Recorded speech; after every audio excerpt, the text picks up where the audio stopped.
Now let's talk about the ways that you can be organizing all those many sources that you're going to be taking snapshots of and expressing the relationships among those snapshots.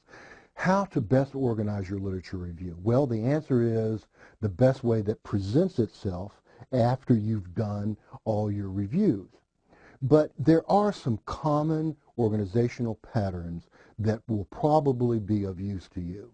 And the first of those is the chronological. You can divide things into decades or half decades. You can say, well, in the 1950s, they thought autism was caused by cold mothering and bad parenting. And in the 1960s, they thought, autism is a psychological illness of unknown origin.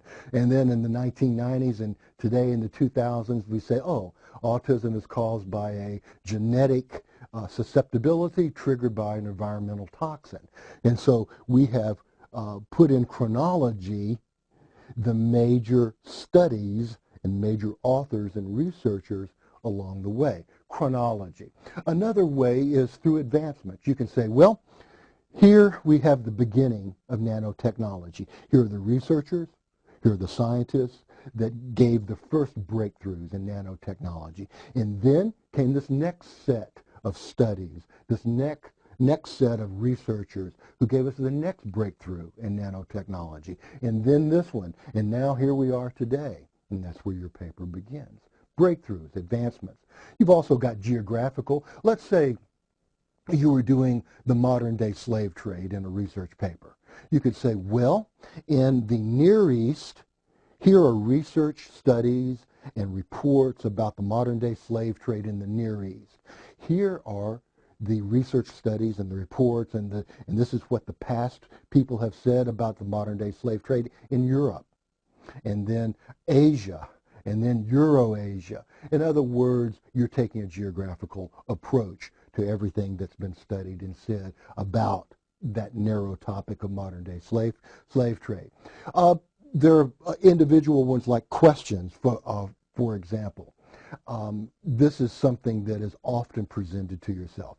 What are the major questions in relationship to this topic that have been addressed by researchers through the years? You figure out what those major questions are by doing your reviews, and then you simply put them in order. For example, here's an example of a student who did this. Now, here is her paper. Here is her introduction to the literature review. And what's the first thing that you see right there? You see her statement of the 4 questions that have been addressed over the years by past researchers in relationship to this issue, this topic. And then sure enough, down at the bottom of the page, she begins addressing the first question. You flip a couple of pages later, and up at the top of the page, you see the second question. Flip another couple of pages, the third question. Flip another couple of pages, the fourth question. And in between those questions, she has put in order her summaries of the sources that address each of those questions. And that's a literature review. Now, the last thing we want to talk about when it comes to the literature review is how you're actually going to write the darn thing, the writing process that you will use. Well, you have probably figured out it's going to be pretty close to the same process that you use for writing any research project. First thing you're going to do is to collect your sources. But now, because this is an academic research review, these sources that you collect are going to be academic, peer-reviewed sources for the most part. So that means you're going to be going to the databases in places like the UMUC library. You're going to be going to the private web where the subscription journals are, as opposed to the open web where a lot of consumer newsy type information is. So that's the first thing you're going to do is go to the places, collect your sources. If your requirement is to review 20 sources, you're going to have to collect 30 or 40 because you're going to be narrowing them out in this next step. And the next step is to analyze them. Notice I did not say read them because you don't begin by simply reading every source. You first start out at this 24,000-foot view of your collection that you've gotten, and you gradually narrow in on them by skimming and scanning, reading the titles, the chapter titles, the subheads, the other sources, the abstracts of them. And by doing that, you are calling out. You're saying, no, these are not going to be any use to me. Yes, these I am going to keep. They do fit. They are going to be of use. And then as you get closer, then you will extend your reading to word-for-word analytical reading. And then once you have really found stuff that is truly relevant to your topic, that's when you start taking notes. That's when you start writing out citations. That's when you have found the material that you're actually going to be using in your research study. But notice that you zoomed in, skimming and scanning, and then only gradually do you get down to word-for-word reading. So keep that in mind about your research analysis of your sources. The next thing you're going to do is, of course, arrange them. And we talked about some ways that you could arrange them.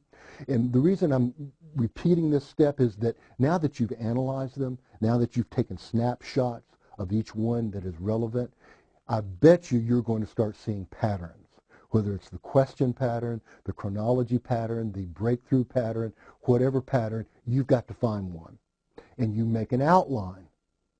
And underneath each major point in that outline, you list the sources that go in each major point. Whether it's decade or breakthrough or geographical region, you list the major sources that go there, and then you've got your last step. And in your last step, you simply work your way through your outline, summarizing your sources and providing transitional connections between each source as you move through your outline. So there you go. There's the big picture of how to write your literature review. Once you get it done, once you have established this firm basis on which you can stand, you've got a clear understanding of the past so that you can move forward with your ideas into the present and the future. That's the literature review. Good luck with it, and don't hesitate to get in contact with us if we can help you at any point and on anything related to this literature review. Okay, good luck.